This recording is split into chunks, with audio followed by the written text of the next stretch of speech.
Antarctica, the last ungoverned continent on Earth. 10% of the planet's surface. 14 million square kilometers of ice. An estimated $1 trillion in untapped mineral resources beneath it. Coal, iron ore, chromium, platinum, gold, and rare earth elements that the modern economy cannot function without. No country owns it. For now. The United States has maintained a permanent station at the geographic South Pole since 1956. The station sits at the exact point where every territorial claim on the continent intersects. 7 nations claim territory in Antarctica. Their claims all converge at that single point. The United States built its station there deliberately. In 2025, the Trump administration cut funding for Antarctic science by 70%. A CIA document declassified in 2012, available today at the CIA's public reading room, reveals that as early as 1979, the United States government was conducting classified assessments of Antarctic mineral resources and the geopolitical implications of who would control them. The document is marked secret. The question it asks has never been publicly answered. The Antarctic Treaty was signed in Washington on December 1, 1959. 12 nations. The stated purpose: to dedicate Antarctica exclusively to peaceful scientific research, freeze all territorial claims, and prohibit military activity and nuclear testing. It was the first arms control agreement of the Cold War. It was proposed by the United States. What is less discussed is why the United States proposed it. In 1958, 7 nations had already filed overlapping territorial claims on Antarctica. Argentina and Chile had claims that overlapped with Britain's. The Soviet Union, which had not filed a claim, reserved the right to do so at any time. The United States, which had conducted more Antarctic operations than any other country, had also not filed a formal claim. The Eisenhower administration's calculation was precise. If territorial competition continued, the Soviet Union would eventually claim the continent's most resource-rich regions. A treaty that froze all claims, including Soviet ones, was strategically preferable to a race the United States might not win. The CIA document from 1979 is explicit. It describes internal government deliberations about a future mineral resource regime for Antarctica. It notes that multiple nations, including Australia, Chile, and the Soviet Union, were already positioning themselves for resource extraction rights. It describes the United States' strategic interest in ensuring that any future mining regime would be controlled by treaty members rather than opened to third-party nations. The document describes Antarctica's resources as of significant strategic interest to the United States. That phrase was classified. It remained classified for 33 years.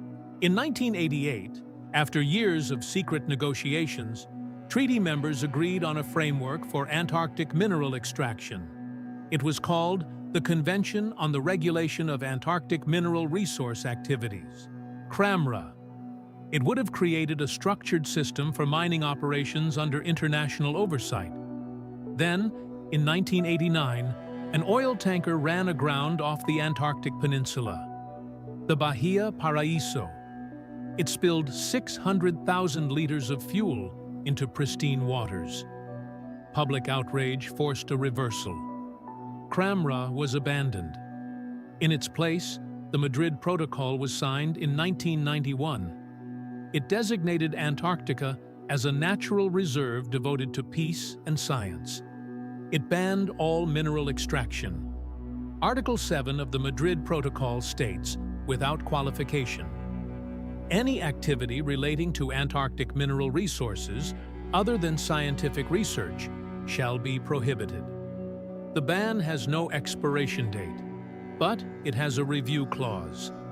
Beginning in 2048, 50 years after the protocol entered into force in 1998, any consultative party may request a review of the protocol's provisions, 2048 is 22 years away.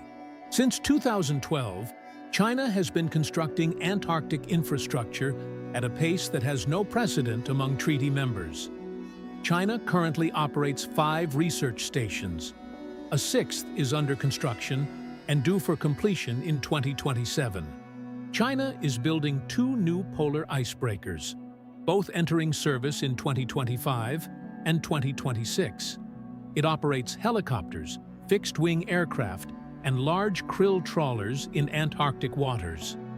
Chinese state documents describe Antarctica in terms that do not appear in any Western government's Antarctic policy, as a region of strategic resource reserves. Russia operates 2 icebreakers in Antarctica and has maintained a continuous presence since before the treaty was signed. Russia, like the United States, has reserved a historic basis to claim territory in Antarctica, a right it retains while the treaty remains in force. Both Russia and China have consistently blocked efforts to establish new marine protected areas in the Southern Ocean. The pattern is not random, it is preparation. The United States Antarctic program has been the largest and most capable on the continent since 1956. McMurdo Station operates year-round with up to 1,200 people in summer, a small town at the bottom of the world. The U.S. runs the only research station at the geographic South Pole. It has the most sophisticated logistics network, shared with allies including New Zealand and Australia. That network is now being dismantled. The Trump administration's fiscal year 2026 budget request for the National Science Foundation cuts polar science research by approximately 70%. The lease for the Nathaniel B. Palmer, the United States' only Antarctic research icebreaker capable of reaching critical coastal zones, was terminated. 5 Antarctic research missions scheduled for 2025 and 2026 were placed in limbo.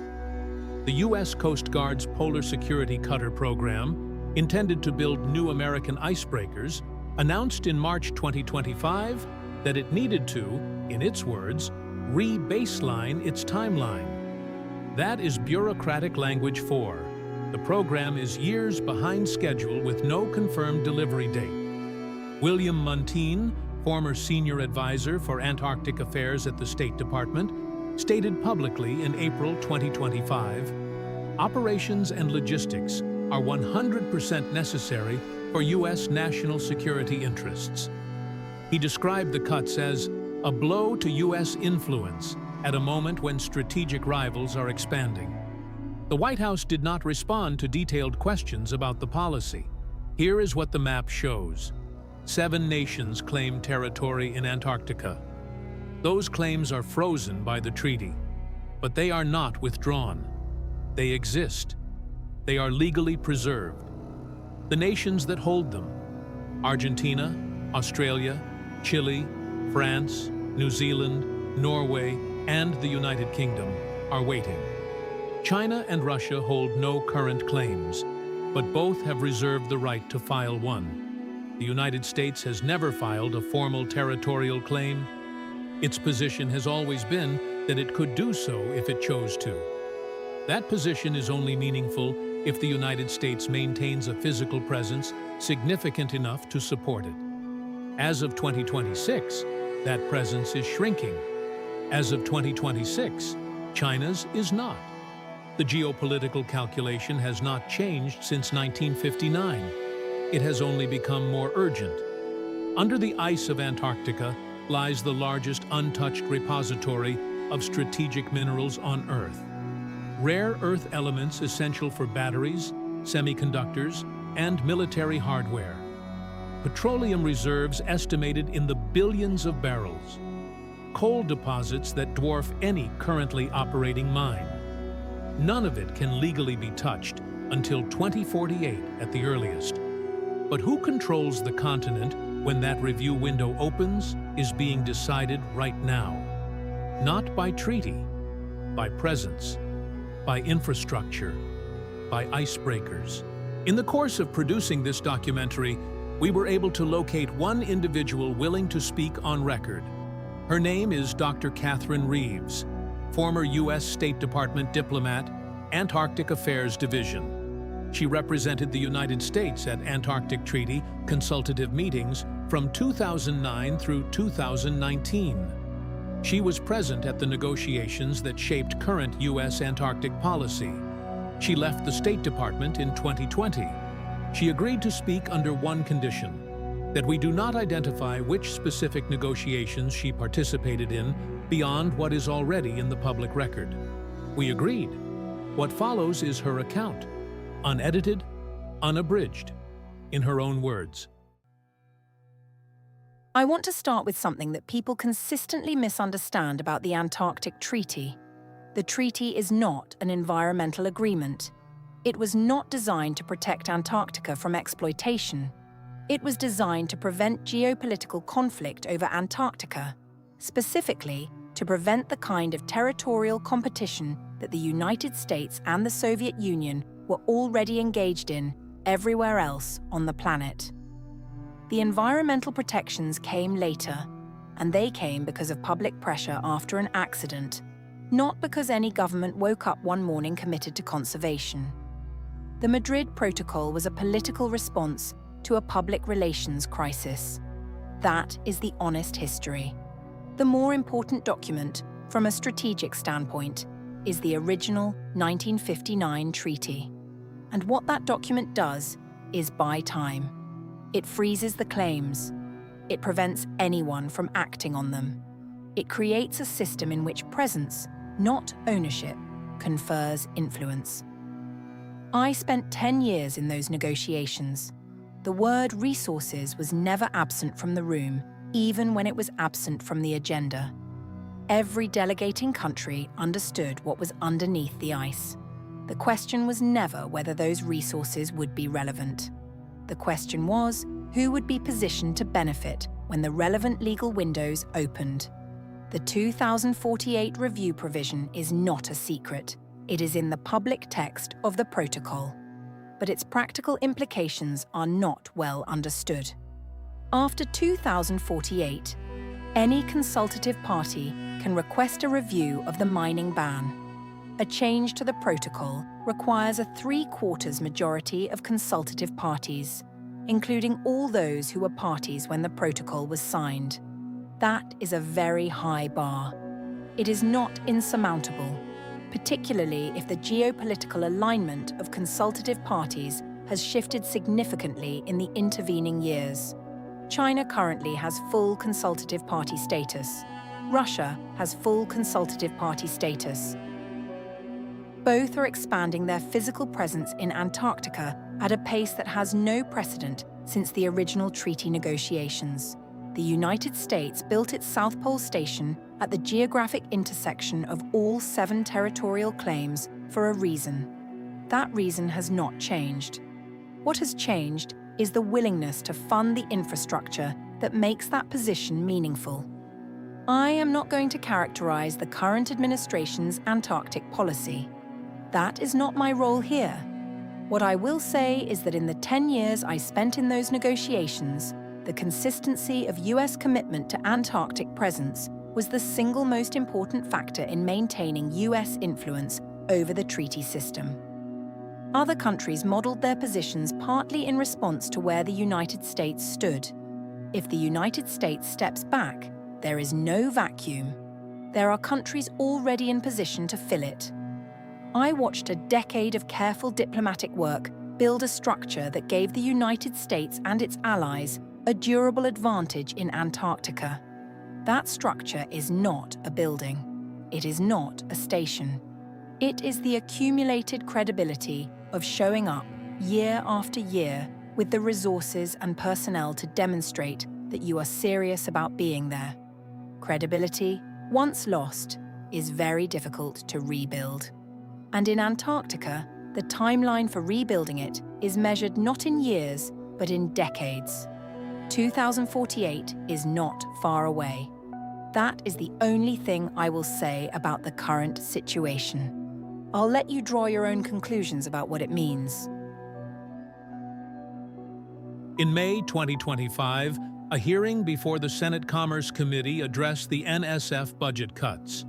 Multiple scientists testified about the loss of the Nathaniel B. Palmer and the cancellation of research programs that had run continuously for decades.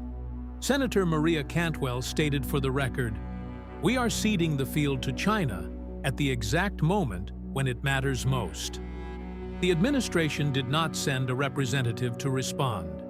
China's 6th Antarctic station, Qinling Station, was completed in February 2024.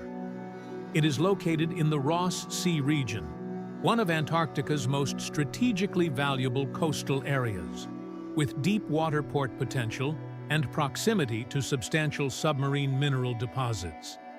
China's logistics and infrastructure investments in Antarctica since 2012 total, by independent estimates, more than $2 billion. The United States spent 0.0008% of its federal budget on Antarctic operations annually before the cuts. An April 2025 report from the Center for Strategic and International Studies, publicly available, described U.S. Antarctic policy as an operational retreat and warned that the decisions being made now would affect U.S. capabilities in Antarctica through 2050 and beyond. The report noted, "Science equals knowledge and presence equals influence in Antarctica." No senior State Department official has made a policy speech outlining U.S. foreign policy interests in Antarctica since the start of the current administration. In February 2026, the United States sent a delegation to the Antarctic Treaty Consultative Meeting in Milan. It was the first U.S. delegation to an Antarctic diplomatic meeting since the start of the second Trump administration. The delegation was smaller than usual. The United States contributed a single paper.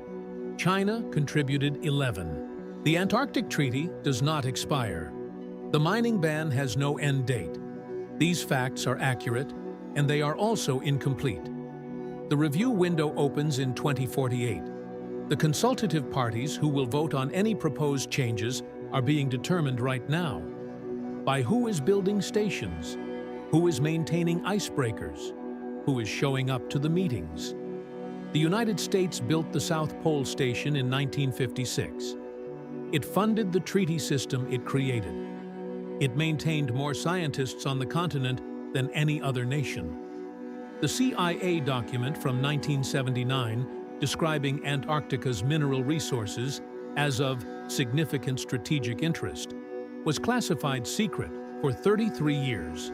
It is available today at foia.cia.gov.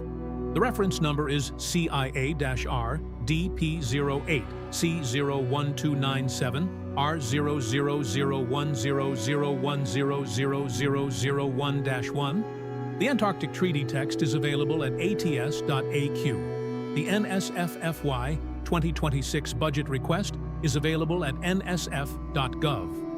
The CSIS report on U.S. operational retreat is available at csis.org.